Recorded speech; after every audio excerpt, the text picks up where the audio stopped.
ये किसकी माला है? ले जाओ यहाँ पर। हाँ, जबरदस्ती अपन क्यों इसका बोझ ले रहा? ये किसकी थी? ये वैसा आपकी थी। आप पहला यही पहराओगे प्रधान साहब? नवल बाबू, जहां आप बैठे हो वहां कभी एसडीएम साहब बैठा करते थे। वो भी नहीं हंसते थे, आप भी नहीं हंस रहे हो। मैंने बहुत गौर से देखा पूरे कवि सम्मेलन में, एसडीएम साहब एक बार भी नहीं हंसे। तो हंस लो मेरे ठाकुर जी, अमित भैया। मुझे पहले से कहा था कि केकड़ी जाओ तो थोड़ा ध्यान से जाना। बुद्धि भैया वहां पर है, जिन्होंने आपको बनाया वो आपको शिखर कलश भी रखवा सकते हैं और ध्वजा भी फहरा सकते हैं और कई बार ओपनिंग भी करवा सकते हैं। भाई का कुछ पता नहीं लगता है कि कहाँ ले जाकर खड़ा करेंगे। बेटा कोई मतलब नहीं है, मैं तो हर साल ही आता हूँ रे यार, ना खींच फोटो खींच। एक बात बताऊँ, कैमरा सिर्फ फोटो खींचता है, इमेज खुद को बनानी पड़ती है दोस्त। मैं आपको नहीं कहूंगा एक बार भी ताली बजाओ यार। रात को 1 बजे जब ये प्रीति जी पढ़ रही थी तो कह रही थी वाह वाह करो, वाह वाह करो। अब रात को 1 बजे कौन वाह वाह करता है? और यहां तक तो ठीक है, रात में 1 बजे घर पे करो वाह वाह, ठीक नहीं है। ये सुरेश लावा और ये प्रीति जी, ऐसे नहीं लग रहा जैसे अमावस और पूनम एक साथ बैठी हो।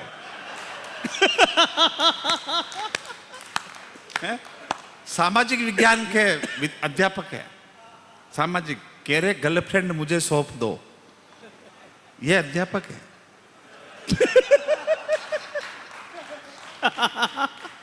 लक्षण देखो इनके, गर्लफ्रेंड सौंप दो।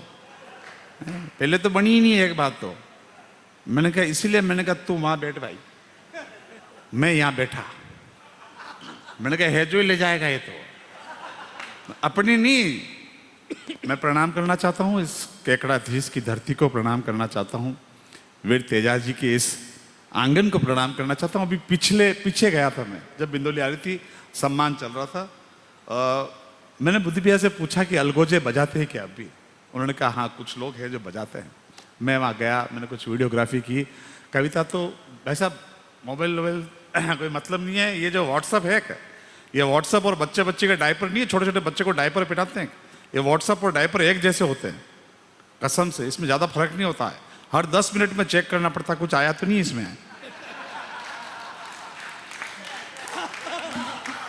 बंटी भैया प्रणाम करना चाहता हूँ, आपने बहुत अच्छी कविता पढ़ी विष्णु भैया की। मैं चाह रहा था कि आप बुद्धि भैया के भी 2-4 गीत और पढ़ लेते यहाँ पे, है ना।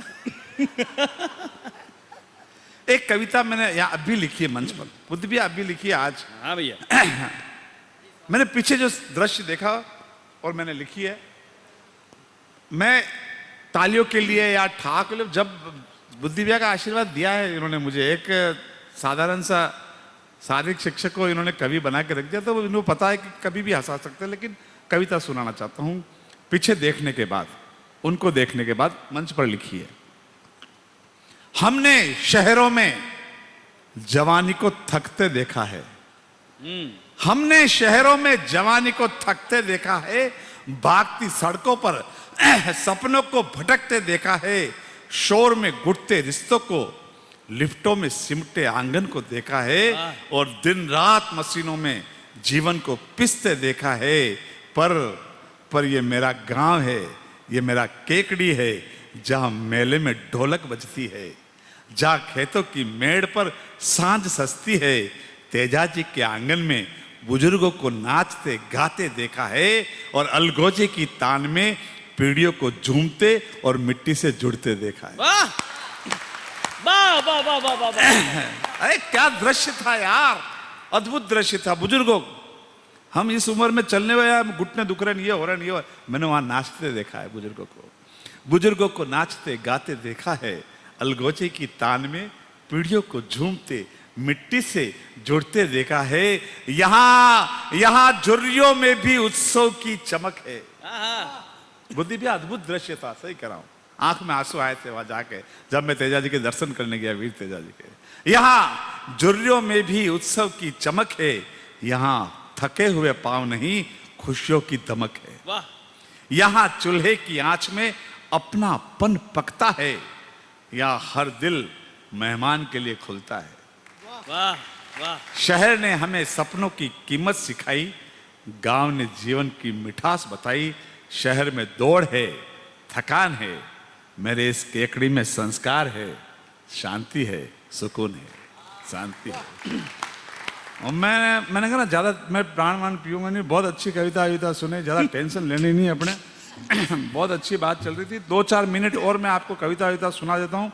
और बिल्कुल हाँ, ऐसे कविता आती भी है अपने को, ऐसी बात नहीं है बिल्कुल। ये कह रहे थे इन देवकरण जी के लिए, ये केकड़ी का करेला, इनको पता नहीं कि केकड़ी में काकड़ी भी होती है।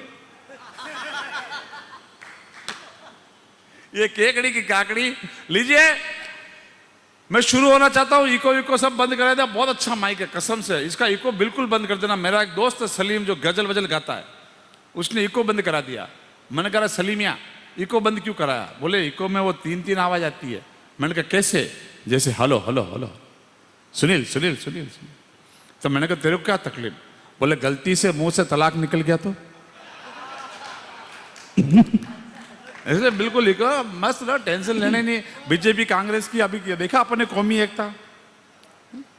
मैं तो कांग्रेस के बारे में कुछ कहूंगा भी नहीं, बीजेपी के बारे में कहूंगा ही नहीं, और राहुल जी के बारे में तो बिल्कुल नहीं कहूंगा। इसलिए नहीं कहूंगा कि राहुल जी जो है वो भारतीय जनता पार्टी के कांग्रेस प्रकोष्ठ के अध्यक्ष है। इसलिए बिल्कुल टेंशन नहीं लेनी, मस्त रहना।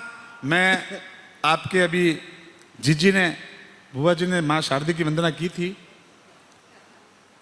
मैं गणेश जी की वंदना करना चाहूंगा, वीर तेजा जी की वंदना करना चाहूंगा, और आपसे भी 2-5 मिनट के लिए उस वंदना में मेरा साथ देना। वंदना शुरू करता हूं, ठीक है भाई साहब? ऐसा करना पड़ता है, पाँव को इस ढंग से रख के, फिर इस ढंग से, बिल्कुल सिस्टम से। मैंने किताब कम पढ़ी, इनको ज्यादा पढ़ा है। मनोज कह रहा अभी किन्हें खड़ा करेगा? मेरे को मालूम है, मेरे को इसका खड़ा करेगा। और ये पूछ रहा है इनको, मैं एक क्रम बताता रहा, इसके अब ये आएगा ये आएगा ये आएगा। मैंने कहा मैं एक चीज मैंने इनको ज्यादा पढ़ा है। लीजिए शुरू करता हूं वंदना। बेटा वंदना में ऐसे हाथ नहीं रखते हैं, प्रार्थना स्थिति। इन्होंने भली नौकरी छोड़ दी पीटीआई की, मैं अभी भी कर रहा हूं। आंखें बंद, प्रार्थना स्थिति, वंदना शुरू कर रहे हैं हम भगवान की वंदना करते हैं। सर ऐसे वंदना कोई बैठता है क्या वंदना में? ऐसे करना पड़ता है। ऐसे तो मैं इसलिए करता हूं कि ये भी ऐसे ही करते हैं। लीजिए वंदना शुरू करता हूं। बोल गणेश जी महाराज की। अपनी वंदना खत्म। इससे ज्यादा वंदना अपने को आती भी नहीं है यार। और अपन धार्मिक लोग है, सही कह रहा हूं, भगवान कसम बहुत धार्मिक है। और मेरी खुद की सगी लुगाई वो आपसे ज्यादा धार्मिक है। उस पर प्रभाव हमारे ओके यही केकड़ी है, इनकी बहन प्रभाव पड़ा आदरणीय शत्रुघ्न जी गौतम का। रोज नंगे पांव जाती है मंदिर के दर्शन करने।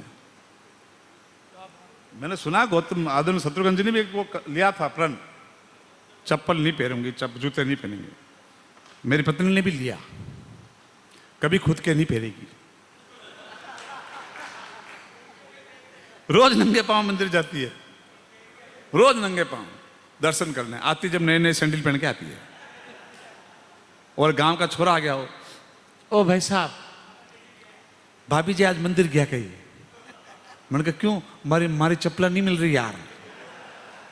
अरे मैंने कहा देखो वो कोई जेंट्स चप्पल पहन के थोड़ी आती है। नहीं मैं घर से लेडीज पहन के आया था, नहीं आ जाए।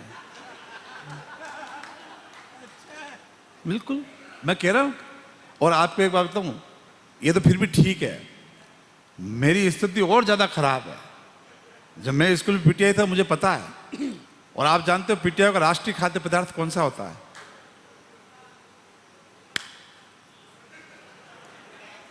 और पंडित जी ने बोला, वो हेड मास्टर ने बोला सुनील जी तुम पंडित हो, श्लोक सुनाओ। मैंने कहा सुनो। जैसे श्लोक सुनाने लगा बोला हाँ ढंग का सुनाओ। मैंने कहा ढंग का तो मेरे काका जी को नहीं आता, लेकिन मेरे को तंबाकू खाने की तलब लग गई। मैंने श्लोक भी सुना दिया और खा भी ली। मैंने कहा सुनो। ओम तांबल पत्रम हस्ते ग्रविताम चूना अर्पयामी अंगुष्ठम गुष्टम गुष्टम गुष्टम त्रिवार तंडियामी चिमट पुर्यंती ओष्टम समर्पयामी। ओस्टम अरे नहीं बजानी ताली यार, मैं ताली के लिए एक बार भी नहीं कहा, मैं तो कहूंगा ही नहीं आपको ताली के, मैं यूं भी नहीं कहूंगा कि दोनों हाथ खड़े करके ताली बजाओ, नहीं बजानी, यहां से फट जाए तो ठा के लगाना, मस्त रहना, क्योंकि कोरोना के बाद की ये बोनस की जिंदगी आपको और मुझे मिली है, इसका एक एक पल मस्ती से जी लेना, हंसते रहना, क्योंकि ये जो मुस्कुराहट है आपके चेहरे पर मेरे द्वारकाधीश के हस्ताक्षर हैं, इसे रोकर कभी धो मत देना यार, आनंद लेना है। स्कूल की बात चली थी, वो बात चली थी, मुझे याद है वो बचपन, आज भी याद है। 2-5 मिनट में अपने फटाफट एडिटिंग करके चल रहा हूँ। आज भी याद है जब मैं स्कूल में नहीं पढ़ रहा था तो मुझे पीटीआई बनाया, बोले अब हेडमास्टर साहब ने कहा अब पढ़ा, मैंने कहा मुझे पढ़ाना नहीं आता, खिलाना आता है, बोले नहीं पढ़ा, 8वीं क्लास में भेज दिया, अब मैं क्या पढ़ाऊँ। मैंने सामने स्कूल के बाहर भैंस नजर आई, मैंने कहा बच्चों में निबंध पढ़ूंगा, और भैंस पे निबंध चालू किया।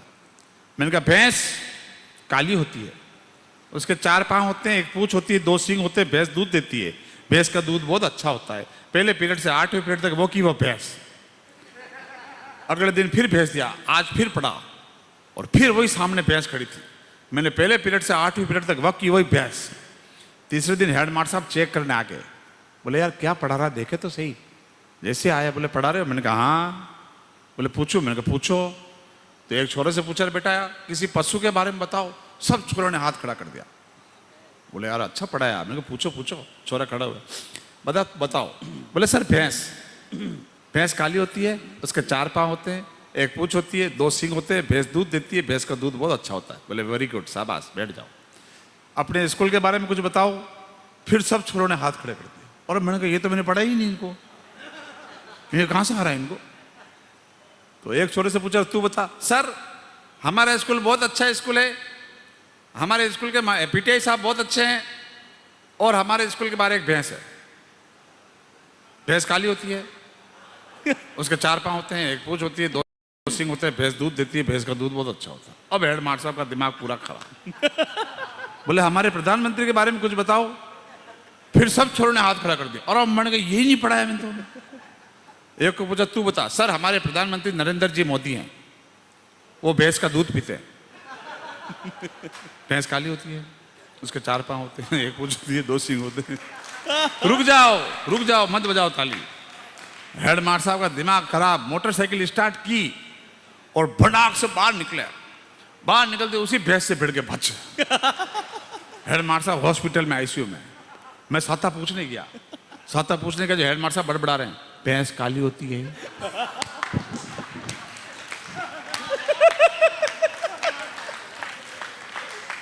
क्या बचपन जिया है सर आपने और हम लोगों ने, क्या बचपन जिया, क्या मस्ती जी है सर। क्या जाड़ों के दिन थे, यस 2 से 10 तक पहाड़ों के दिन थे। क्या ठंड पड़ती थी साहब, हैं अमित भैया, आनंद लेते थे ना। क्या जाड़ों के दिन थे, 2 से 10 तक पहाड़ों के दिन थे। नहाते नहीं थे, ठंड में कौन नहाए साहब, हैं नहलाए जाते थे संडे टू संडे, हर 7 दिन बाद, और 12 बजे पहले नहीं नहाते थे, है ना। और मम्मी एक पत्थर लाती और रगड़ रगड़ के लाल लाल कर देती, और 2 रेपट और मिलती। मेरी माँ बाबूजी कोई भेदभाव नहीं करती, जिस कपड़े धोने के साबुन से वो कपड़े को धोती थी, उसी से मुझे भी धोती थी, और जिस धोने से कपड़े को कूटती थी, उसी से मुझे भी कूटती थी। क्या जाड़ों के दिन थे, 2 से 10 तक पहाड़ों के दिन थे। नहाते नहीं थे, नहलाए जाते थे, सोते नहीं थे। देखो रे, सुलाए कहां से जाते थे, कविता मैंने लिखी थी, मुझे पता क्या होता था, सिलाई जाती थी। चमत्कार नहीं आएगा कविता में क्या। नहाते नहीं थे, नहलाए जाते थे, सोते नहीं थे। अरे कहां से सुलाए जाते थे, मेरे को पता है भाई साहब, मैंने लिखी कविता, सुलाए नहीं जाते थे, जबरदस्ती सुलाए जाते थे। और ये जबरदस्ती क्यों सुलाए जाते थे, ये मुझे आज मालूम चल रहा है। जब मैं अपने छोरे छोरी को जबरदस्ती सुलाता हूँ, सो जाओ रे अब तो यार। रुको यार, ताली वाली मत जाओ, सुन लो, ठा के लगा, मैं बजवा लूंगा ताली, आनंद लो। एक हाफ पैंट था, एक हाफ पैंट, सही कह रहा हूं। और प्रधान साहब आपको तो पता होगा, 9वीं तक हाफ पैंट में गया हूं, 9वीं तक। यूं नहीं, हमारे भी था यूं, तो 9वीं तक हाफ पैंट में गया हूं, और वो भी बटन वाला हाफ पैंट, है ना, गुंदी वाला होता है ना, कपड़े की गुंदी वाला। किस किसने पहना है वो बटन वाला हाफ पैंट? सैल्यूट, क्या बात है सर, है ना, हमने भी पहना है बचपन। जिया बुद्धि भी आपने भी पहना होगा, है ना, बटन वाला हाफ पैंट। पहली बार 10वीं में बोर्ड का एग्जाम देने जाना था। अच्छा, बोर्ड के एग्जाम की किस्सा याद आया बुद्धि भैया, सच्ची घटना। पहले 10वीं पास करना बहुत मुश्किल था। मेरा पड़ोस का जो था वो सुरेश, वो 9 बार फेल हो गया 10वीं में। 10वीं इतना आसान थोड़ी था, बहुत मुश्किल था। 10वीं बार जब उसकी परीक्षा हुई तो मास्टरों ने हड़ताल कर रखी थी, सच्ची घटना है, मास्टरों ने हड़ताल कर रखी थी। तो पुलिस वाले को लगाया, सारे कांस्टेबल बोले परीक्षा लो। पुलिस वालों ने देखा यार इन बच्चों के, यार छोरे बेचारे परेशान हो रहे थे, उनको कहा तुम किताबें कुंजे ले आना। अब वो बेचारा जो सुरेश था, वो 10वीं बार परीक्षा दे रहा, जो वो किताब ढूंढे परीक्षा में बैठे बैठे उत्तर, 1 घंटा हो गया, उत्तर नहीं मिले एक ही प्रश्न का, आपकी सौगंध। तो उसने वो पुलिस वाले से कहा, कांस्टेबल से, यार भाई साहब इसमें उत्तर ढूंढ लो ना यार इस प्रश्न के। वो पुलिस वाले भी कांस्टेबल था, उसने आधा घंटे तक ढूंढा, उसे नहीं मिला। इतने में सीआई साहब आए। सीआई साहब को कहा यार इसके उत्तर ढूंढ दो यार, मुझे तो नहीं मिल रहे हैं। सीआई साहब ने भी ढूंढा, फिर सीआई साहब उसके पास आए, बोले किसकी परीक्षा है आज? बोले इतिहास की। 2 रेपट रखी कान के नीचे, किताब भूगोल की लाया है तुम?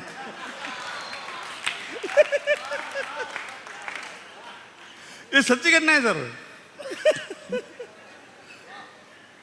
मतलब कहा थे, स्थिति खराब थी। 10वीं में फुल पैंट पहरा, 9वीं तक हाफ पैंट में बटन वाला, 10वीं में फुल पैंट पहरा, वो भी चेन वाला। 3 दिन तक रोता रहा।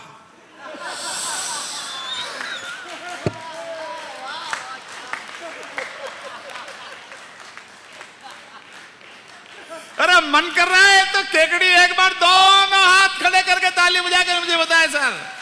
Salute, love you Kekri. प्रणाम, प्रणाम करना चाहता हूं सर आपको, प्रणाम करना चाहता हूं। क्या सर, क्या जिंदगी दी है सर, है? पहली, अच्छा फुल पैंट भी लेने गया, फुल पैंट तो मैं सही कह रहा हूं आपको। देखो तो सही, चेन वाली फुल पैंट मैं आपने नहीं पहरी, क्या आपने भी तो पहरी है क्या? पहनते थे उस जमाने में हम लोग। और जब मेरे घर के राजसमंद झील, आप तो सब आए हुए हो घर पे, पधारे हो, झील। और हमारे जमाने बचपन ना था, मतलब निस्वार्थ, निर्दोष, सरल बचपन, जिंदगी जीते थे हम लोग। आज की तरह हमें समझ में नहीं आती थी, क्योंकि आज मोबाइल और इंटरनेट आ गया था। सर हमारा बचपन था वो पत्थरों से खेलने में बीता था, सितोलिया खेला करते थे। ऐसा बचपन हमने, निर्दोष बचपन, सरल बचपन, इसलिए आज भी वो जिंदा है। और स्कूल से आते बस्ता यूं का यूं फेंकते, और तालाब में कूदते यूं का यूं, यूं का यूं मतलब यूं का यूं।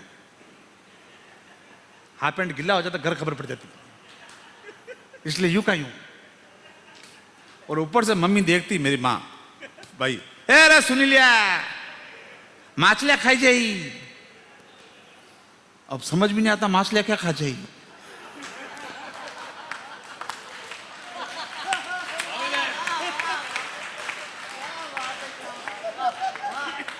यार मजा आ रहा है, ऐसा नहीं मुझे अब मांग रहा तालियां, थोड़ी सुस्ती उड़ा देना मुझे। कि ये जीजी कह रही थी, जुगनू की आंख में जाला आ गया। मुझे पूछो, 1 महीने पहले मेरा आया था, ऑपरेशन कराना पड़ा। तो अपने नील आना जुगनू की जाक आंख में आकर, बहुत अच्छा गीत पढ़ रही थी भगवान कसम, पीछे बैठा बैठा। और ये सूरज लावा यूं देख रहा था। सामाजिक का मार साहब, ये मार साहब है सामाजिक। तो नहाते नहीं थे, नहलाए जाते थे। एक हाफ पैंट लाए साहब, उसके बाद फुल पैंट, और फुल पैंट लंबा आ गया भाऊजी। मेरे को कहा था, अच्छा मैं सच बताऊं, बंबई में पढ़ा हूं, फिर भी जानता हूं। मुझे हिंदी पढ़ाते थे डिकोस्टा सर, अंग्रेजी पढ़ाते थे पांडे सर। ये क्या सच्ची घटना है ये। और डिकोस्टा सर जो हिंदी पढ़ाते थे, उनके पढ़ाने के चक्कर में मैंने 10 साल तक मेरे पिताजी को पिताजी लिखता रहा। और बुद्धि भैया आज भी जानते हैं, मुझसे कभी हिंदी लिखवाती ही नहीं है। जो मैंने जितनी डांट अगर मेरे पिताजी की सुनी, उससे कई गुना डांट मैंने इनकी सुनी हुई है। ढंग से लिख, ढंग से लिख। मैं हमारा पिताजी नहीं किया ढंग से लिख।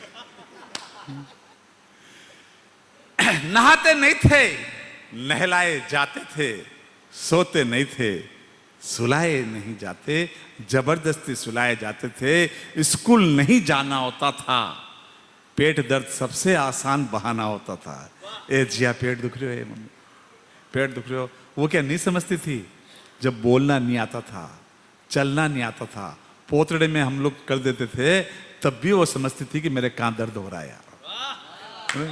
उसको क्या पता नहीं चलता, उसको तो पता है कि आज इसको स्कूल नहीं जाना है यार।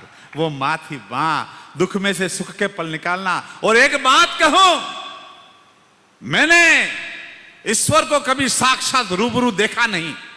ये मांग रहा हूं ताली हक से, पंक्ति पर देना मुझे। मैंने ईश्वर को साक्षात रूबरू कभी देखा नहीं, पर मेरा दावा है मेरे पिता से ज्यादा खूबसूरत नहीं हो सकता वो। मेरी मां की प्रभाती में ऐसा सुर था, नींद को भी नींद आ जाए। मैं आया, केकड़ी आता था ना, तो उस माँ के भजन सुनता था, गाती थी वो दिन भर। अरे उसके भजन में ऐसा लगता था सर जैसे अमृत बरस रहा हो। झाड़ू निकालते हुए भजन गा रही थी मेरी माँ, यहाँ पर केक है, रोटी बनाते हुए, पूजा करते हुए, उसके भजन में लगता था अमृत बरस रहा हो साहब। आज भी जाता हूँ घर पे, कई बार कान में आवाज गूंजती है उसकी लोरी में ऐसा जादू था, नींद को भी नींद आ जाए। और प्रभाती गाती, गट्टी पीसती हुई, राग भैरवी मालकौंस नहीं आता था, लेकिन प्रभाती गाती थी तो ऐसा लगता था जैसे सूरज साक्षात सिर झुकाकर खड़ा हुआ हो। वो आप एंड अब मैं विदा चाहता हूं सर, विदा चाहता हूं मैं, ठीक है, ऐसा कहना पड़ता है। दुख में से सुख के पल निकालना, हर एक पल को जीना मां ने सिखाया। अगली पंक्ति केकड़ी, मुझे इन पंक्तियों के लिए आशीर्वाद देना। कविता की पंक्ति रखना चाहता हूं, है नहीं मुझे कविता, लेकिन फिर भी कहता हूं मैं। दुख में से सुख के पल निकालना, हर एक पल को जीना मां ने सिखाया। सुन लेना बच्चों। हाँ दाद भाई, ओ 2 मिनट, एक लास्ट आधा मिनट बस। दुख में से सुख के पल निकालना, हर एक पल को जीना मां ने सिखाया। और 40 रुपए की फटी बनियान पहनने के बाद भी करोड़ों की इज्जत कमाना पिता ने सिखाया। तालियां कमजोर है आपकी। ध्वज फहराना चाहिए, शिखर कलश में तो जोरदार फहराना चाहिए सब। मंदिर कभी गया नहीं, भीड़ बहुत थी। और एक बात ध्यान रखना, अगर उसूलों पे चला तो गुलशन तुझे मिल जाएगा, झांकना दिल में कभी दर्पण तुझे मिल जाएगा। मां का आंचल, पिता की उंगली हमेशा याद रखना, देखना खोया हुआ बचपन तुझे मिल जाएगा। देखना खोया हुआ, मंदिर कभी गया नहीं, अंतिम 4 पंक्तियां 5 पंक्तियां, मंदिर कभी गया नहीं, भीड़ बहुत थी। बाबा लेकर गए जन्माष्टमी पर, एक हाथ बाबा के सिर पर, एक हाथ से हाथ जोड़ रहा था। तो बाबा ने कहा, सुनी लिया, दोनों हाथ छोड़ के हाथ जोड़, तू गिरेगा नहीं, अभी तेरा बाप जिंदा है। तब मुझ में हौसला आया, उनकी अंगुली पकड़कर उनके कंधे पर खड़ा हो गया और बोला, बाबा देख मैं आज आपसे बड़ा हो गया। बाबा मुस्कुराए और बोले, इस प्यारी सी गलत फहमी में भले ही खुद को जकड़े रखना, पर याद रख सुनील, मेरी उंगली पकड़े रखना। तेरा बाप उस दिन बहुत खुश हो जाएगा, जिस दिन तू मेरे कंधे पर नहीं खुद के पांव पर खड़ा हो जाएगा। मुझे कंधे का महत्व तब समझ में नहीं आया जब पिता ने मुझे कंधे पर बिठाया। मुझे कंधे का महत्व तब समझ में आया जब मैंने बाबा को अपने कंधे पर उठाया। तालियां कमजोर है दोस्तों, कविता के लोग बैठे हैं। एक बार दोनों हाथ खड़े करके तालियां बजाकर मुझे बताया सर, तब मुझे लगा कि मेरे असली भगवान तो वो नहीं जिन्होंने मुझे जिनके सामने हाथ जोड़ रहा हूं। आपकी तालियां केकड़ाधीश की तालियां लेकर द्वारकाधीश के मंगला में करना चाहता हूं, द्वारकाधीश के मंगला का अभिषेक करना चाहता हूं। आपकी तालियां भरपूर तालियां देकर मुझे विदा करे। तब मुझे लगा कि मेरे असली भगवान तो वो नहीं जिनके सामने मैं हाथ जोड़ रहा हूं, मेरे असली भगवान तो वो है जिन्होंने मुझे कंधे पर बिठा के रखा है। Thank you, thank you, thank you. आभार बुद्धि भैया। साइकिल कैची सब अब भी लगाओगा कि रात अपनी वजह कौन साइकिल की कैची लगावे यार? इतनी बजे कोई साइकिल की कैची नहीं लगाता है, इतनी बजे सिर्फ कैची लगाता है।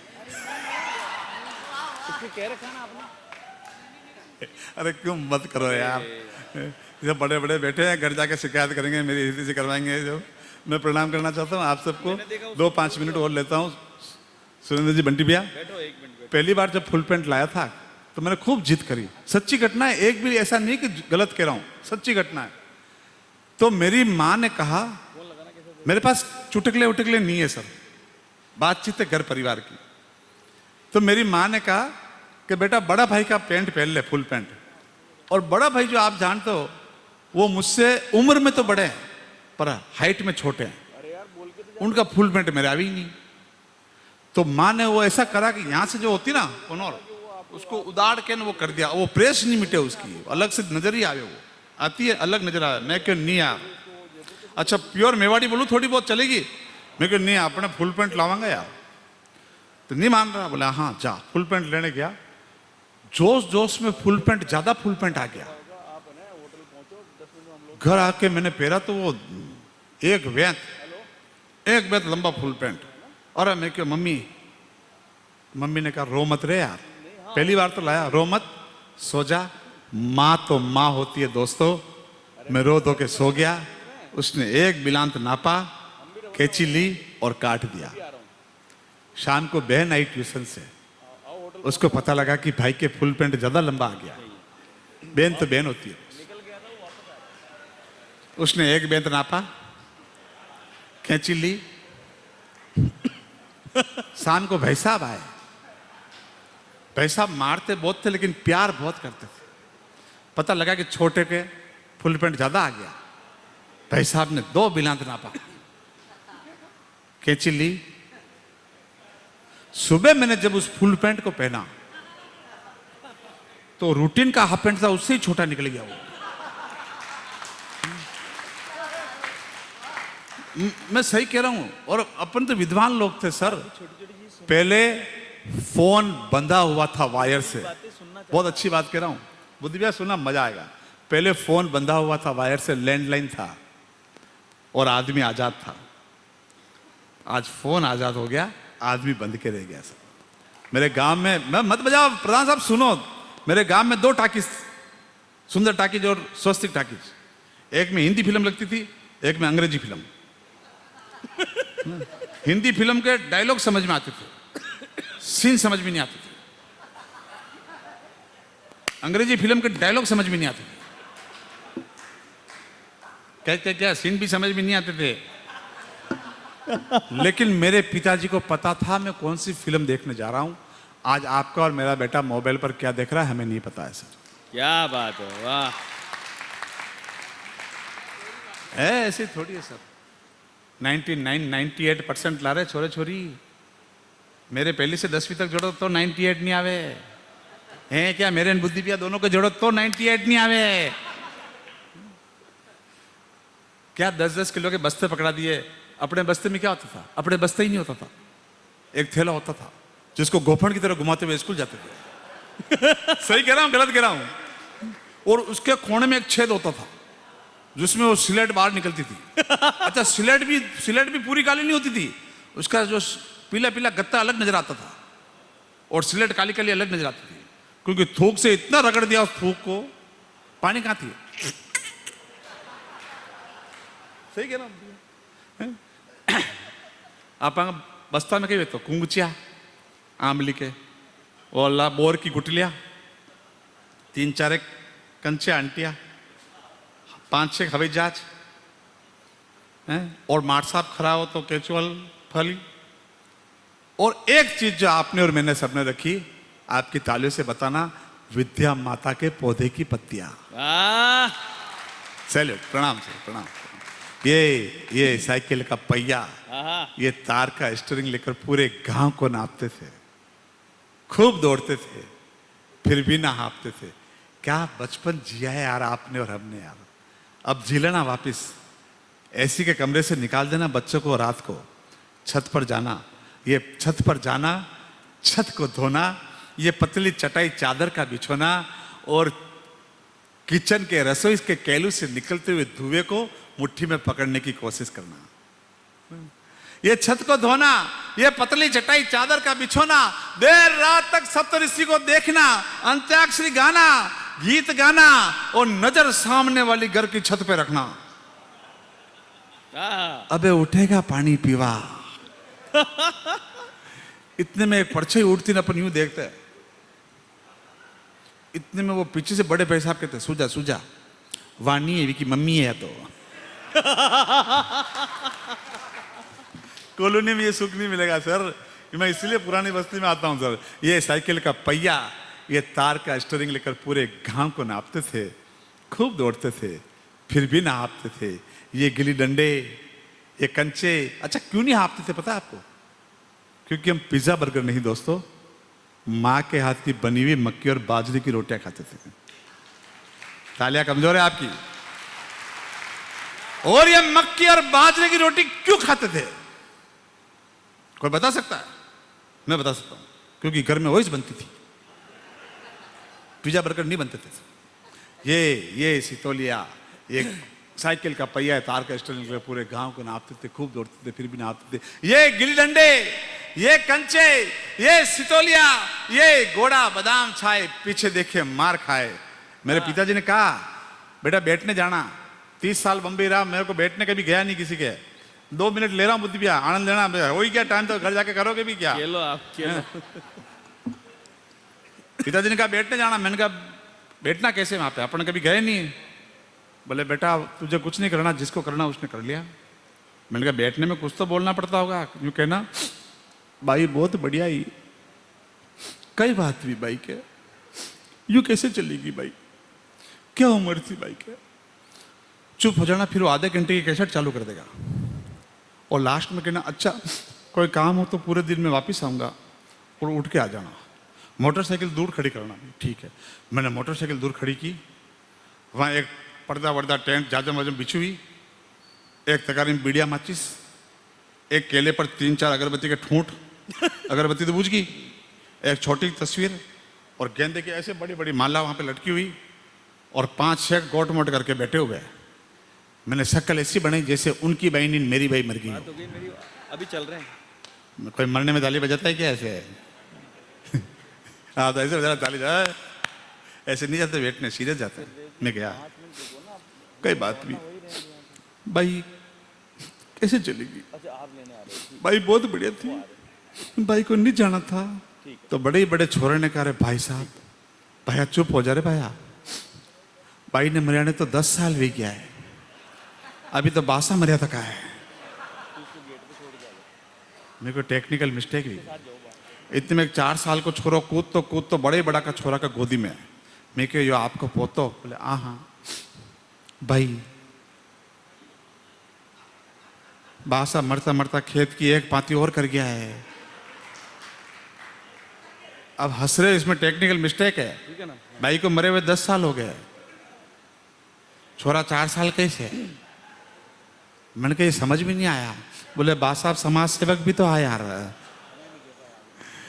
ये फकीराना अंदाज की मस्त बोलिया बहुत शानदार 25 पैसे की 5 नारंगी की गोलियां क्या बात है ये एक एक पैसा कर गुल्लक में डालना जन्मदिन आने पर गुल्लक को फोड़ना क्या क्यों प्यार करते गांव से क्योंकि मेरे गांव की कच्ची दीवार की महक में महकते हैं रिश्ते, हंसते खिलखिलाते रोज बनते, पर कभी ना बिगड़ते हैं रिश्ते, वाह क्योंकि बड़ों की ताप से हमेशा सुरक्षित रहते हैं रिश्ते।